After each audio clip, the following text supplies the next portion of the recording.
Howdy there folks, and welcome to Bullets for Bucks. Last night we flew into Anchorage and then we rested, got ready, and today we got our late start, but we're headed up the Parks Highway to Fairbanks to start hunting caribou. We're gonna be boating in on the Sag, hopefully by tomorrow night. The weather's clearing, as you can see. It's a beautiful evening here in Alaska. So I'm out here with Bullets for Bucks. We're doing an amazing hunt. We got a jet boat. We're hauling it in my Toyota Tacoma with the rooftop tent. It's an epic trip. We got a rainbow in back there. It's raining and sunshine at the same time, but I can technically get 4 bull caribou. We'll see. I'll be happy with 1. Bullets for Bucks is out of state. He's got his license for 1 bull, but whatever happens, it's going to be an epic hunt. So let's get going.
This is morning of day 4 for travel, but really this is the first morning of our actual hunt.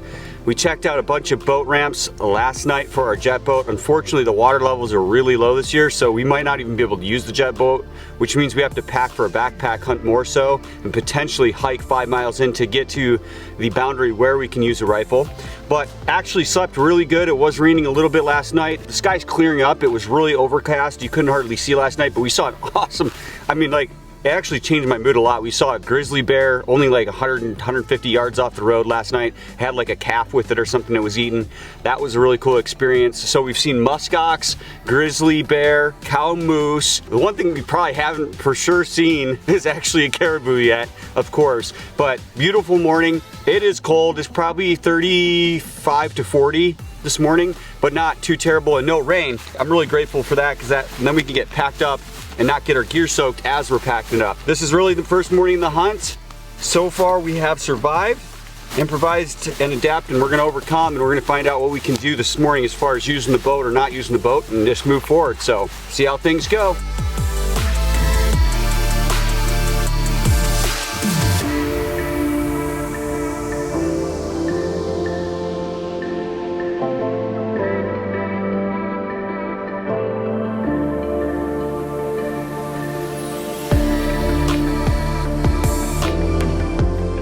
All right, we finally made it. I can't believe it. I almost gave up hope. We were dealing with low water levels, technical issues with the boat, you name it, we had it. As far as problems, nearly ran out of gas, but we got out here up the Sag and then the Ivashek outside the 5-mile boundary so we can use rifles to hunt. And setting up camp right now, it's actually pretty nice. It's probably about 35 maybe, overcast, but not too bad. We ran in some wolf tracks while we were putting up the tents already. That's a big, huge wolf track to me anyway. That one down there is about the size of my hand. So looking forward to hunting caribou here, hopefully within, maybe an hour or two. We have tons of tracks walking right through where we're putting the tents up, so hopes are very high. Looking forward to it.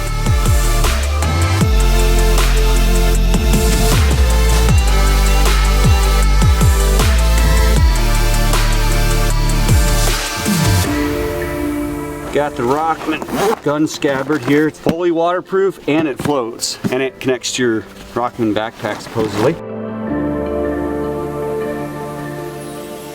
So we finally got here. We have our camp set up.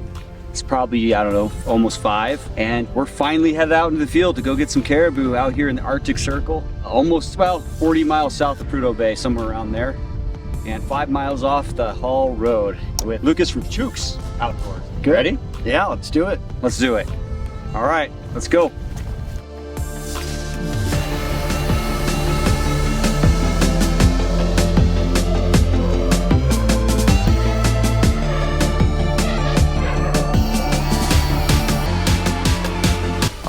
Alrighty, so first night of caribou hunting out here. Can't believe it, but didn't even see a caribou out on the cyc. Went about 2 miles from base camp, so 4 miles round trip, not a single caribou sighting, which is really surprising because last year it was like lots of caribou everywhere, and I thought we'd actually be into as many or more. But I think there's a lot of human pressure where we're at along this river, but we'll see.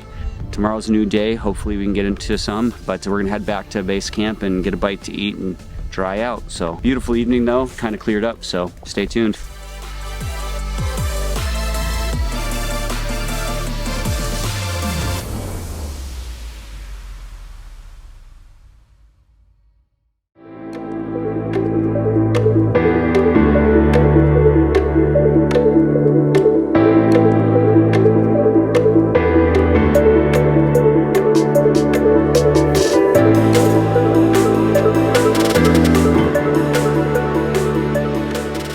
Howdy there folks, so we're out here in the Arctic Circle of Alaska hunting caribou off the river.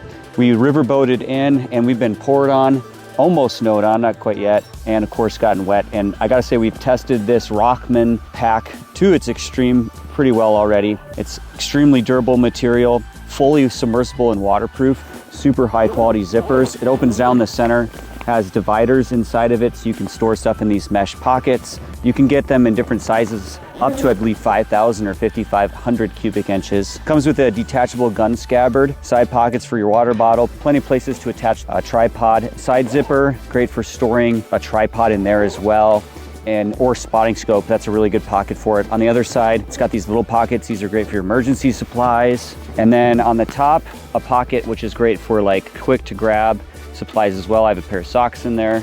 The way this works is it's got a carbon fiber harness that actually just snaps right into the bag itself, so you can swap out these bags to different sizes, or you can actually get a carbon fiber meat shelf frame that goes between both, so you can use this with or without that. Probably the lightest weight, most durable waterproof pack system I've ever seen or used. Also, you can get this bino harness system or pack that works as well, that's very water resistant, not waterproof. Very comfortable as well, has pockets inside. We're running Mavens right here. These are the Maven C, I think C3s, 10 by 50s, good glass for the price. This can actually snap into the front here on the pack system so that you don't have to use the individual harness. Definitely do recommend it if you're looking for a waterproof pack system for something like Alaska. Great system, happy to use it.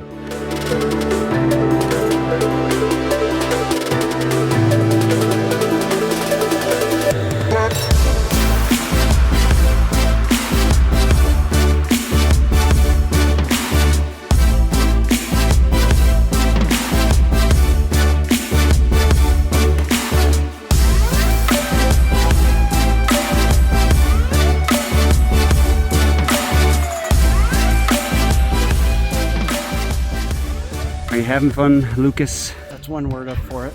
One word for it? No, it's beautiful being out here. Howdy there folks, so taking a little break out here. Finally got some sun and a break between the clouds and a little bit of warm temperature, glassing up caribou in the Arctic Circle. Did a DIY hunt up the river. So far, very slow activity with caribou, not seeing it a lot, but this is the LHT 3-15 scope. I run the Tacticam. I believe this is the Tacticam Extreme, so it has, I believe, 3 or 4 times optical zoom built into it. Don't quote me on that though, but a great little action camera for catching shots. And then of course the Furus CT Rival and 300 PRC. And then I'm running a Texas silencer, silencer here at the end. Using the Numa Outdoors gear, I'm so far really happy with it. I did go a little light on their base layers. I would have probably been better off with their Iconics heated core base layer because it's been really cold. Running their Gunnison hoodie though, and their other outerwear, and been happy with the durability of it so far. As their bino harness system, I really like the comfortability of their bino harness system. And I love that it comes with this pouch for a separate rangefinder, that I really like. And it has MOLLE underneath so you can attach a holster like this. The enclosure is magnetic and it works good with like regular 10 to 50 binos or 10 to 42s, but these are the Fury 5000 ABs and they're really like super fat binos. They're not very tall. And one negative there is that it doesn't like to stay shut with those, but That's kind of just because it's not made to house the 10x42 Fury 5000 ABs. Most binos would be fine, but use promo code BULLETS, the number $4, bullets for bucks. Link in the description below to save 20% on Numa gear. And I do think it's more durable in most cases than First Light gear, at least it has been in my experience. So hopefully we get into some caribou. This is our 5th day. It's our first full day hunting, so stay tuned. All right, folks, out here, this is day, number 5, caribou hunting north of the Arctic Circle. We went up the Sag and Ivashak, spent about 4 days just getting in, hunted last night, hiked in 2 miles and back out. But anyway, clearing up a little bit today. So far we've been socked in really bad with fog and mist and rain, and it's been pretty rough. But I think I saw some couple miles out, another 100 push, but so far still no close encounters or shot opportunities on caribou. But eating some food, got the old peak meal here, so hopefully we get into one.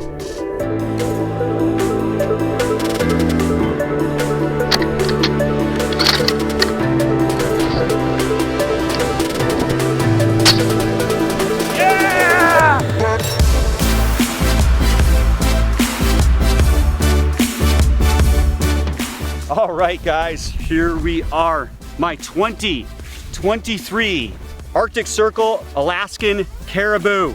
Super happy. Never thought this was gonna actually happen this trip. We had setback after setback after setback, from broken boat to not enough gas to bad weather and low water, and somehow got it done the first full day of hunting out here. So 2 times I've hunted Alaska. This is only my 2nd time. Last time I got a caribou on the first day, full day of hunting, and this time, now, actually, ironically, this is a way smaller caribou than even my first one, but should taste really, really good. And I'm just happy to fill my tag. I'm not a trophy hunter. I'm just a regular Joe doing DIY hunting out here. I mean, this is just a beautiful animal. I wish you guys could feel it because they're so soft. They're way softer than a deer, way softer than a bear, or even a moose, in my opinion. I'm just a gorgeous animal that's gonna feed my family. Got a break in the weather, so we're gonna get this thing carved up. And perfect shot, about 3 to 350 yards. It was actually difficult for me to get a solid range on them. But here we are, folks. Absolutely fantastic little good tasting caribou.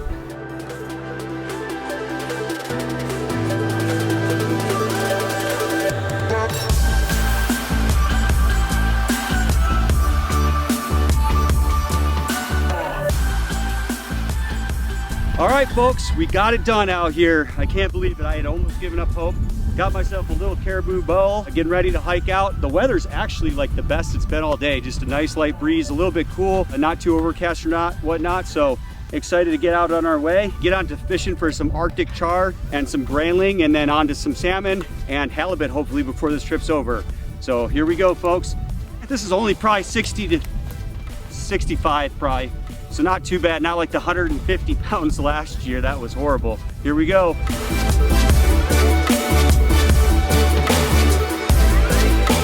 All right, folks, so we did it. A successful caribou hunt in the bag here in the Arctic Circle of Alaska. Got a little one, but the meat's been fantastic. We've been eating it up at the camp a lot. Couldn't be happier to get back on the boat today, and hopefully just a 1 to 3 hour ride back to the boat ramp.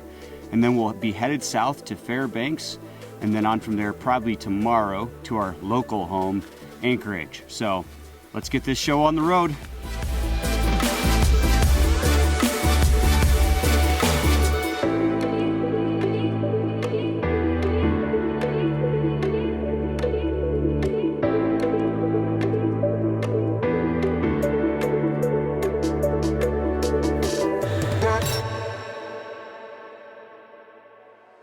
All right, folks, so we got a fire going.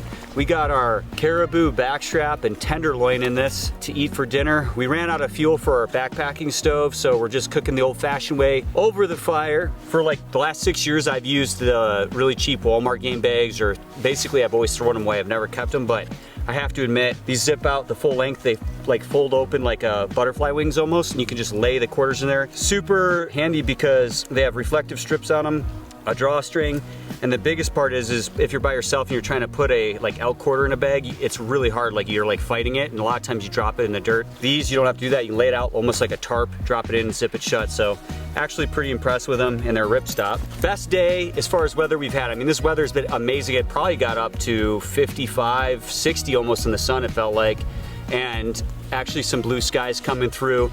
Spent most of the day just hanging out in my underwear, laying out in the sun, and couldn't be better. take a look at that fire. Just a cool way to cook, and looking forward to some good meat.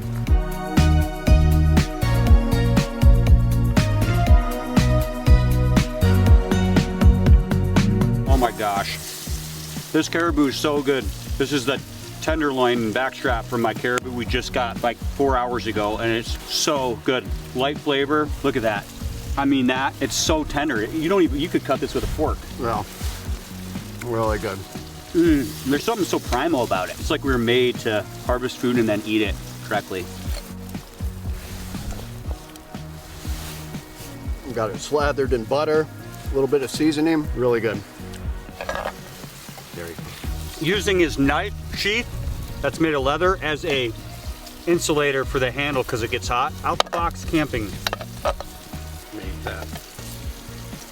Tomorrow morning we're going to be heading out bright and early. We got to pack up camp super early. Hopefully it's not raining in the morning, because packing up your camp and that's not too much fun, but we'll get out early, hopefully make it back to the boat launch safe, and then we'll be on our way, if there's enough time, all the way back down to Fairbanks probably for the night, and then from there on to Anchorage, and then onto the fishing leg of this Alaska adventure. All right, well, what a good end though. Beautiful evening and first fire of the trip, even though it's pretty difficult to start, and fresh caribou backstrap. Couldn't be happier with a beautiful evening out here in northern Alaska.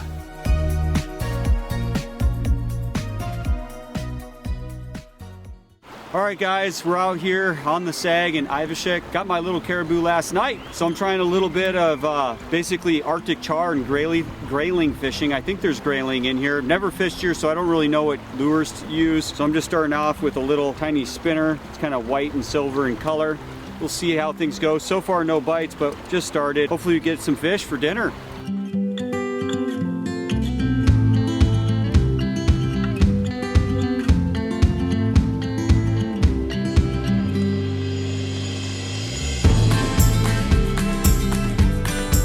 Howdy there folks. So today we're talking about these Frog Tog waist waders. They do come, I believe, in hip wader version and chest wader version. These are super light, they're breathable. They're great for backpack hunting trips in the Alaska tundra.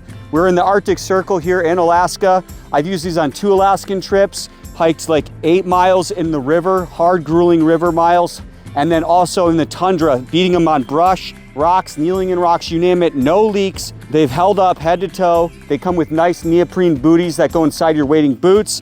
Been super happy with them. Also, they have this really quick adjustable waist belt that's included, and you just cam it shut. I've never had problems with it slipping, but after 2 Alaskan trips and tons of hard usage, I can say these are a great lightweight wader for Alaska.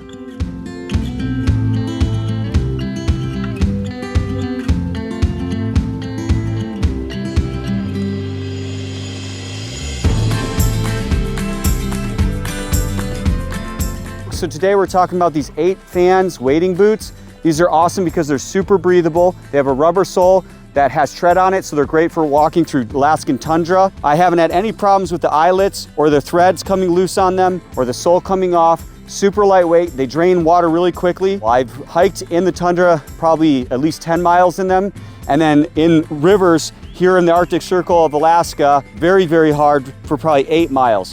Haven't had any problems with them. I actually really like them, and I do recommend them. They have a abrasion guard in the front toe and on the heel of the boot itself, as well as a little loop so you can hang them up to dry or help getting them on and off over your waders.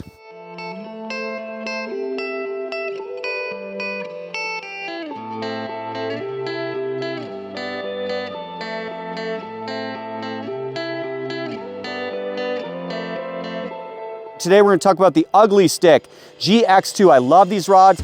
They come in light, heavy, and medium action. They have a thick neoprene-like handle that's very comfortable to hand. You can get them for a spinning reel or a bait casting reel. I have the original Shakespeare spinning reel that came on this one, but I have 3 of these rods back home. I love these because they're 2-piece, so they're easy to pack around, and they're extremely, extremely durable, and they have a better feel and reflex than the original Ugly Sticks. I feel like they're at least a little higher quality. You got a little bit better sensitivity and stiffness in them, but both the original Ugly Stick and the GX2s are great rods.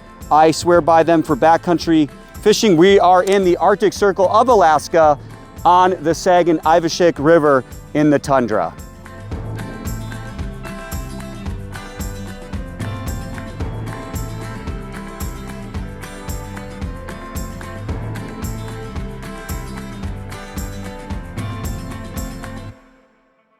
All right, folks, so this is our camping situation. We got my little Nemo tent right here. Works pretty good. Got a little tiny caribou last night. Done some fishing today. So far, no luck on that though, but I could just be using the wrong lures. I've never fished up here. But weather today is the best it's been the whole trip.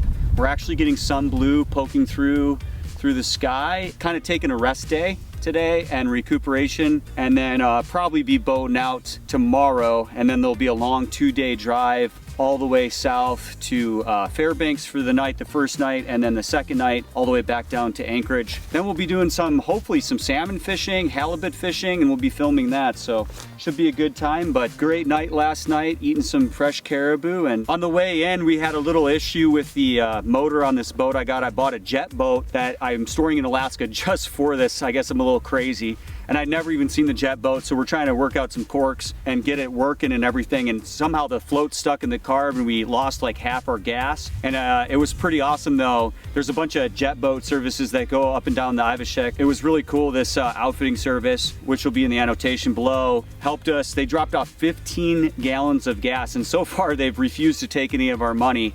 And so that's gonna really make it a lot safer for us to get back. Now, we could have floated back and we had a little bit of gas. We might have been able to spit and sputter and get back, but huge help. I really, really appreciate what they did for us by dropping off that gas out here off the river by our boat. It was a lifesaver. So a shout out to them for all the help they did. I really do appreciate it. And everybody we've talked to, like we've ran into a whole bunch of airboat operators, some flight service operators. They've all been super kind, really helpful. They've even like given us tips and everything. So I guess sometimes you hear people aren't like that, but so far firsthand experience here has been that everybody's been more than helpful and great. So we even had somebody lend us some tools even when we were trying to figure out this new boat, and we were messing with stuff before we even got launched. So really positive experience with that.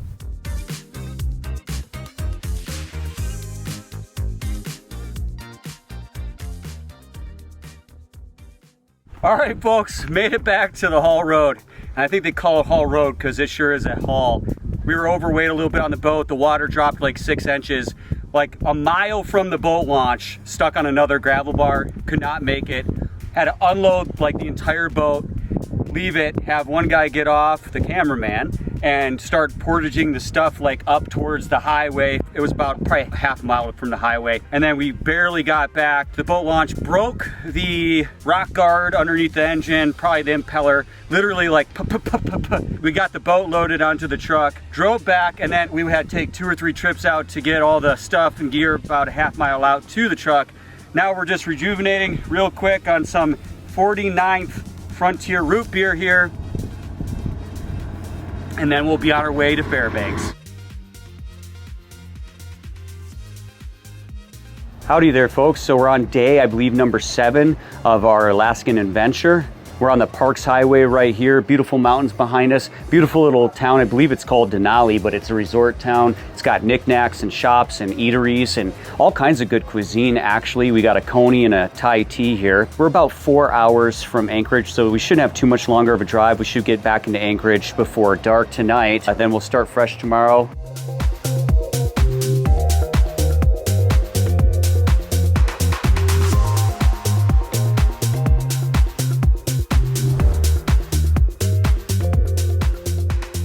Thanks for watching Bullets for Bucks. Check out this next video and subscribe.